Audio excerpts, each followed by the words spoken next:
Bonjour à tous et bienvenue dans cette émission, chers internautes. Nous allons parler de la RDC où le plan de balkanisation est toujours en marche. En tout cas, le sujet a été relancé par l'évêque du diocèse de Bunia, Monseigneur Dieudonné Uringui, qui dans son homélie a clairement déclaré que le plan de balkanisation est toujours en cours. Il dit qu'il a été en Allemagne et il a vu une carte où le pays a été divisé en 4 parties et il affirme que on veut faire de la RDC comme on a fait au Soudan. Nous avons comme invité Freddy Mulumba. Freddy Mulumba, vous le savez, il est politologue, écrivain, mais aussi directeur général adjoint de la RTNC. Freddy Mulumba, qui a fait passer plus de 10 ans dans la lutte contre la balkanisation de la RDC. Freddy Mulumba, bonjour. Bonjour Adam. Alors après donc l'évêque Dieudonné Uringui, on sait que avant lui il y avait aussi le cardinal Ambongo qui était au Kivu, qui a confirmé le plan de balkanisation. Alors cher Freddy, on pensait que le plan de balkanisation était déjà dans les oubliettes. Adam, je pense que ce plan date il y a longtemps. Avant même que l'AFD soit mise en place. Je me rappelle quand j'étais au potentiel, après avoir fait la campagne contre la balkanisation, nous avons reçu 2 personnes. Moi avec Emile Kabongo, donc de l'ambassade américaine, dans mon bureau au potentiel, qui nous demandaient, qui voulaient comprendre la balkanisation, ça vient d'où, c'est quoi, ils ne comprenaient rien. En fait, c'était le département d'État américain qui avait demandé à ce qu'ils viennent me rencontrer. On a eu une discussion pendant 1 heure. Et on leur a expliqué qu'est-ce qui est derrière tout ce qui est guerre à l'Est et tout ça. On a cité certains ouvrages. Et ils ont fait rapport à Washington. Et de Washington, il y a eu fuite dans Wikileaks. Et dans Wikileaks, tout ce qu'on avait parlé avec les diplomates de l'ambassade américaine est sorti. Donc, ils ont relaté tout ce qu'on avait dit. Ils sont arrivés à la fin pour dire nous ferons par tous les moyens pour que l'image de l'Amérique ne soit pas ternie. Et après ça, on m'a invité. J'ai fait 21 jours en Amérique, en commençant par le département d'État. On nous avait invités. On était 8 Africains avec 2 Congolais. On a eu des discussions au département d'État avec tous les services qui s'occupent de l'Afrique. Après discussion, il y a une dame, Catherine. Catherine, c'est une Américaine blanche qui travaille à l'ambassade ici en 2000. Elle s'occupait de l'économie. Après avoir discuté, elle m'a appelé de côté. Elle me dit, nous sommes inquiets pour votre propre pays. On ne voit pas les élites émerger. J'avais amené les livres sur la balkanisation qu'on avait publiés avec certains intellectuels. J'ai distribué partout où je suis passé. C'est pour vous dire que les projets existent bel et bien. Quand quelqu'un vient dire que le projet n'existe pas, il n'est pas honnête. Les projets de balkanisation existent bel et bien. Maintenant, ce qui est beaucoup plus intéressant, c'est comprendre la logique du monde capitaliste. Et quels sont les acteurs de cette balkanisation? Les acteurs, c'est d'abord le clan Bill Clinton, qui était à la base de la guerre de l'AFDEL, et que Mouzé a essayé un peu de changer la donne, et on l'a assassiné. Donc l'objectif pour ces gens, et pour la plupart, sont des gens qui étaient à Berlin en 1885, ou bien leurs petits-fils, qui estiment que le Congo leur appartient. Comme le Congo a été une création de Berlin, de multinationales, ils ont aussi le droit de revoir les frontières. Ça, c'est un des deux. Ces gens disent aussi que le Congo est trop grand. Il faut le couper pour mieux gérer. Mais il y a un soubassement raciste, pour ne pas dire racial. On ne peut pas laisser beaucoup de richesses aux Noirs. Sans le fond du problème, en d'autres toutes ces dimensions économiques. Les Noirs ne méritent pas ça. Voilà pourquoi on peut tuer des millions de morts, personne n'en parle, même pas un procès. Donc ça sont les multinationales. Derrière les multinationales, vous avez des hommes d'affaires. Je veux parler des blancs, clan Bill Clinton. Donc c'est eux, ils étaient à Arkansas. La plupart des hommes d'affaires sont des hommes d'affaires d'Arkansas qui ont monté le coup. en disant nous mettons la main sur les richesses du Congo, ensuite on les coupe en morceaux. Et même au niveau du Parlement, du Congrès américain, il y a eu quand même des déclarations. Fess William, qui était le premier président qui s'occupe de la sous-commission Afrique, il avait dit clairement, le Congo, il faut le diviser en cinq États. Ça existe bel et bien au Congrès américain. Ceux qui veulent, qui doutent, qu'ils aillent vérifier. Donc, ces gens, ces capitalistes, ces globalistes, ne vont pas baisser les bras. Mais comment vont-ils procéder alors pour mettre ce projet de balkanisation en marche? Quelles sont leurs techniques? C'est d'abord, on a utilisé les Rwandais et l'Ouganda. Les Rwandais et l'Ouganda en disant que c'est un problème Banyamulenge, un problème ethnique, mais ils ont profité de ça pour greffer sur ce conflit afin d'occuper. Donc ils ont calculé, ils ont fait un plan à long terme. Les Rwandais, l'Ouganda, mais des complices congolais. Il dit des complices congolais. Je pense que M.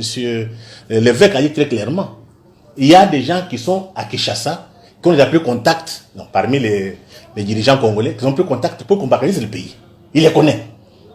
Donc il y a le Rwanda, l'Ouganda, les complices congolais, mais aussi au niveau des médias. Je ne sais pas si vous vous rendez compte. Comment expliquer qu'il y a des problèmes à Kinshasa? Nos médias sont ailleurs. Et on tue des gens à Béni. Tu vois pas dans les médias. Parce que la plupart des médias ici sont financés par Soros avec aussi ça. Il n'y a pas seulement que Soros avec aussi ça. La plupart des ONG, des fondations qui financent nos médias ici, sont au service de la balkanisation. Comment ils procèdent? Ils se taisent. Quand il y a des questions, on ne parle pas. Mais il y a aussi les médias traditionnels. Je vous prends l'exemple de la RTNC. Je suis ici. Il y a des coins, il n'y a pas de la RTNC. Vous partez vers Kamina, ni la radio, ni la télévision. C'est pour qu'avec le temps, les gens oublient qu'il y a un État central à Kinshasa. En oubliant, parce qu'on ne voit pas la télévision nationale, ni la radio, ils oublient, et on va leur proposer, faites cela, acceptez Kinshasa est très loin, parce que leur discours. Mais ils sont soutenus par les fondations qui financent les médias. Que ce soit maintenant les médias publics, que ce soit les médias privés. C'est comme ça qu'on sait que on ne peut pas comprendre qu'un pays soit attaqué, vous avez la télévision nationale, il n'y a rien. Il y a un problème. Est-ce que vous avez vu un État, des hommes politiques congolais se lever pour dire ça ne marche pas, il faut discuter sur ce qui se passe à l'Est? Rien du tout. La complicité est tellement grave. Je pense qu'on est arrivé à un niveau tel que on ne doit pas baisser les bras. C'est un combat. Justement. Mais... un combat de la liberté. Donc, qu'est-ce qu'il faut faire maintenant pour sortir de ce plan de balkanisation qui date depuis longtemps, vous l'aviez dit, mais ça continue, ils ne vont pas baisser les bras. Comment faut-il s'en sortir? 3 choses. 1. Il faut dénoncer tous les complices. Ils sont connus. Je pense que l'évêque l'a dit. Au lieu de se taire, il faut les dénoncer. Qui va les dénoncer? Mais c'est ça le problème. L'évêque connaît, non? Mais il n'a pas cité les noms. Effectivement, il faut qu'il ait le courage de dénoncer ces politiciens qui sont complices. 2. Il faut que les médias soient réformés. Je dis, il faut que les médias soient réformés, en commençant par les médias d'État. Parce que quand on dit médias d'État, bien médias publics, c'est un média qui défend la patrie. Et quand vous voyez les médias de la patrie, les médias nationaux qui défendent la patrie, il y a un problème. Donc il y a comme ça quelque part. Parce que le seul média qui doit défendre le Congo, c'est le RTNC. Vous regardez la télévision, rien. Dans la radio, il n'y a rien. Comment expliquer ça? Donc il ne faudrait pas encore porter des gants. C'est question, soit on perd le pays, soit on le récupère. Et troisième chose, tu vois, il faut qu'il y ait des associations. Parce que ces gens travaillent sur le temps. Monseigneur a dit 30 ans pour arriver à ce qu'on coupe le Soudan. Ça fait combien d'années on a fait ça? Ça fait plus de 20 ans. Donc, comment ils procèdent? On tue des Congolais qui sont aux frontières.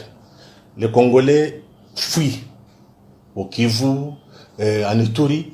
La place est vide là. On place des Rwandais. Monseigneur l'a dit. Le cardinal a dit la même chose. Il y a même les rapports des Nations Unies. Et je demande aux Congolais de lire les rapports des experts de 2012 et les rapports mapping. Tout est écrit.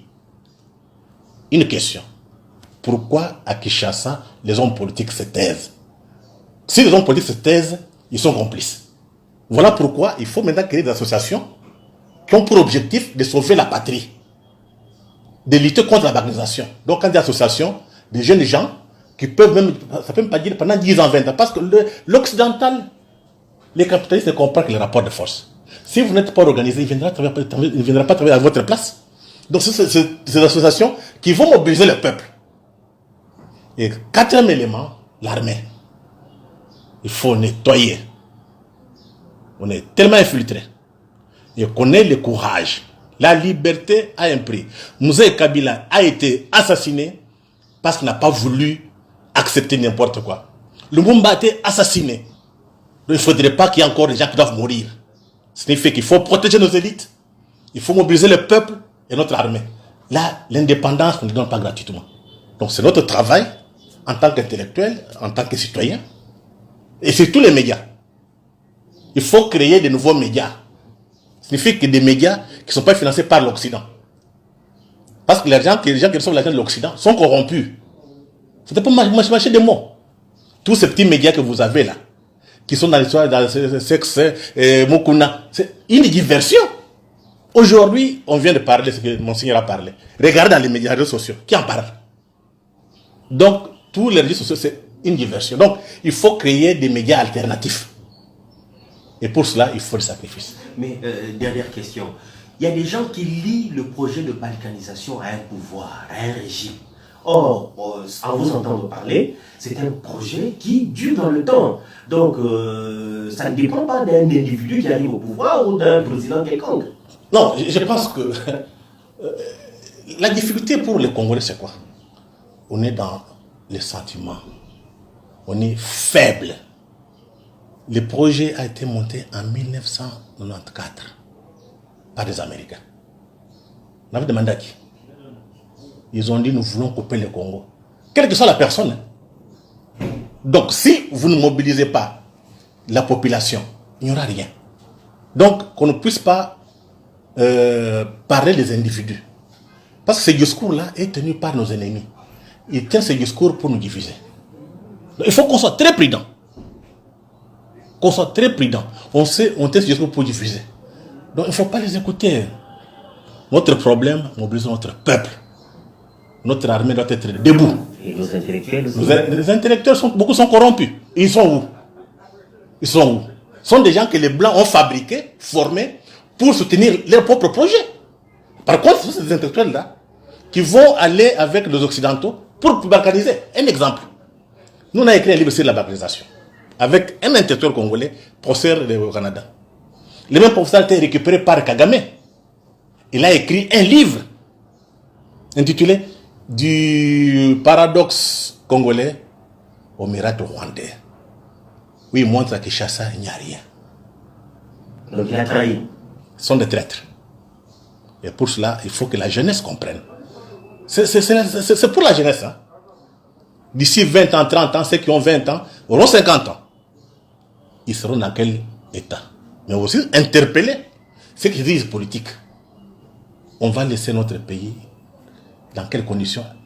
Les générations qui viendront vont vivre où? Voilà aussi l'interpellation de Monseigneur. Oui. Et ça demande que les jours aujourd'hui, tout le monde doit être debout. Commencez d'abord par s'organiser.